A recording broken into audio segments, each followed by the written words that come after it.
মতো দাঁড়িয়েছে 96,000 কোটি টাকা।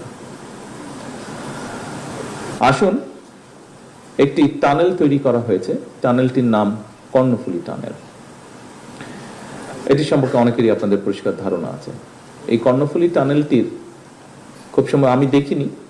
কর্ণফুলী টানেলটি, এটা মিনিস্টার সাহেব বলতে পারেন, বোধহয় পার হয়ে গিয়ে ওপারে গেলে বোধহয় একটি জায়গায় কতগুলো খুব স্ট্যান্ডার্ড বেশ লাক্সারিয়াস সর্ট অফ অ্যাপার্টমেন্ট বা বিল্ডিং তৈরি করা হয়েছে, যার কোনো প্রয়োজন ছিল না। এখানে কয়েকশত কোটি টাকা খরচ হয়েছে।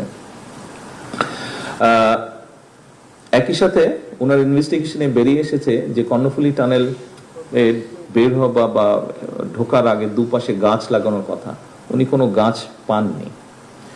এই গাছের জন্য 50 কোটি টাকা তুলে নিয়ে চলে গিয়েছে, অথচ উনি কোনো গাছ পাননি। আচ্ছা, এবার বলি একটি ডিস্ট্রিক্টের কথা।